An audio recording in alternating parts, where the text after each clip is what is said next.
નમસ્કાર મિત્રો, હું છું જયેશ હિરપરા. કૃષિ મિત્ર ચેનલમાં આપનું હાર્દિક સ્વાગત છે. આજે વાત કરવાની છે કે શિયાળુ પાકમાં આગતરા જે માવઠાની જે એક આગાહી છે એના વિશે. તો આમ જોઈએ તો કે 21, 22 અથવા 20, 21 તારીખમાં થોડુંક જે વાતાવરણ બદલવાનું છે, અને એમાંય જે ઉત્તર ગુજરાતનો ભાગ છે કે વાવ છે, થરાદ છે, ભાભર છે, અને એ ઉપરાંત પાટણ જિલ્લાનો રાધનપુર વિસ્તાર છે, એ તો ઉપરાંત આપણે કચ્છ જિલ્લાનો વાગડ વિસ્તાર છે, જેમાં આડેસર છે, રાપર છે, ખડીર છે, બાલાસર વાળો, વ્રજવાણી વાળો વિસ્તાર છે, કે એમાં ક્યાંક છાંટા પડવાની જો શક્યતા છે. તો શિયાળુ કોઈ પણ પાક હોય એમાં ખાસ કરીને સેન્સિટિવ પાક જોઈએ તો જીરું છે, ત્યાર પછીનો ધાણા છે, ચણા છે, ઘઉં છે, લસણ, ડુંગળી છે, કે આ બધા પાકમાં છે એમાં ઘણું બધું નુકસાન થતું હોય છે. તો આને નુકસાનને અટકાવવા માટે આપણે હંમેશા કોઈને કોઈ રાસાયણિક ફૂગનાશકનો ઉપયોગની વાત કરતા હોય કે ભાઈ વરસાદ, આ જે વાતાવરણ બગડવાનું છે, કે વરસાદ થવાનું હોય કે માવઠું થવાનું હોય અથવા ઝાકળ આવવાની જે શક્યતા છે, એની પહેલા જો એક ફૂગનાશકનો, સારી એવી ફૂગનાશકનો છંટકાવ કરેલો હોય તો એ પાકમાં જે માવઠાની જે આડઅસર છે એ આડઅસર થતી નથી.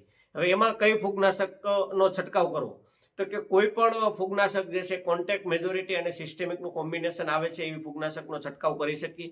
એમાં મેન્કોજેબ 75% હોય, ક્લોરોથેનોલિન હોય, ટ્રાયસાઇક્લેઝોલ હોય, થાયોફેનેટ, મિથાઇલ હોય, કાર્બેન્ડિઝિમ છે.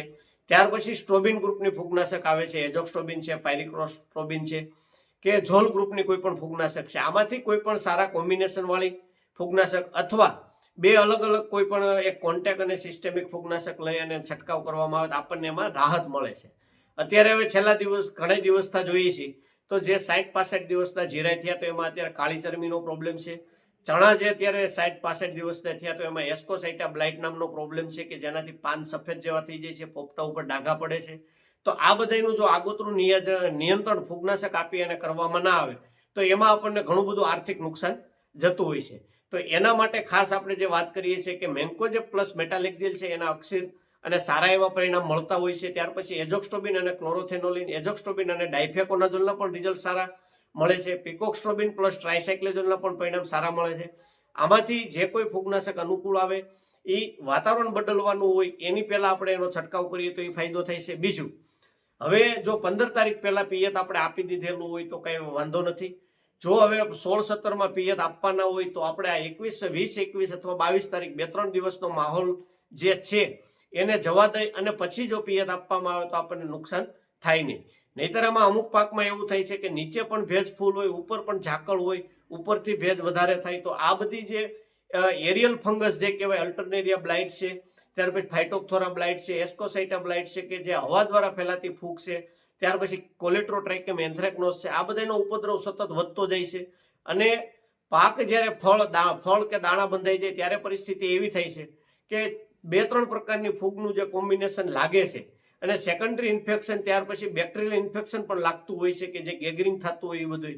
તો ત્યારે પછી નિયંત્રણ કરવું ઘણું બધું અઘરું છે. તો આવ્યા પહેલા કોઈ પણ ફૂગનાશક છાંટેલી હોય અને ભેજનું પ્રમાણ ન હોય, ભેજનું પ્રમાણ ના હોય એટલે કે જમીન વાહટી ગઈ હોય, જો એમાં ભેજ હશે કે ભેજ લાગેલો હશે અને પછી ઉપરથી પાછું કંઈક છાંટા પડશે તો વધારે બગડશે. તો એના માટે શક્ય હોય ત્યાં સુધી હવે 15-16 તારીખ પછી જો પિયત આપવાનું હોય તો પિયત આપવું નહીં. 22 તારીખ પછી આપણને 21 તારીખે થોડોક આઈડિયા આવે કે ભાઈ આપવું તો 22-23 તારીખ પછી પિયત આપવું. હમણાં જે આપણે અગાઉ વાત કરતા, અગાઉના સમયગાળા દરમિયાન પવનની સ્પીડ હતી 9 થી 12 તારીખ સુધી પવન હતો, એ પવનની સ્પીડ હવે ધીમી પડી છે. એટલે ઘણા ખેડૂત ભાઈઓને એવું છે કે પવન દરમિયાન પાણી આપેલું નથી, તો પવન હવે વહી ગયો છે, આપવું છે. તો જે ઊંચાઈવાળા પાક છે કે જેમાં રાયડો હોય કે ઘઉં હોય એમાં પિયત આપવામાં વાંધો ના આવે. પણ જે જીરું છે, ચણા છે અને ધાણા છે એમાં હમણાં જો પિયત આપવાનું હોય તો હમણાં થોડાક દિવસ મુલતવી રાખવું. વિશેષ માહિતી જોતી હોય તો આ ડિસ્પ્લે ઉપર જે નંબર બતાવવામાં આવે છે એની ઉપર ફોન કરી અને પાકના કંઈ નુકસાની હોય તો એના વોટ્સએપ ફોટા છે એ વોટ્સએપ કરી અને વિશેષ માહિતી પણ મેળવી શકો છો. નમસ્કાર.